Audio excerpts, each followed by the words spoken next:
गावातून आलो तुझी या पायी,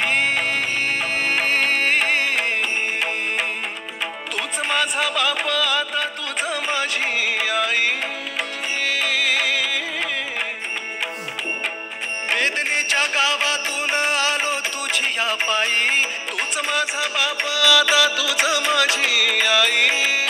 चिरंजीव झाला माझा जन्म होता मर्त्य.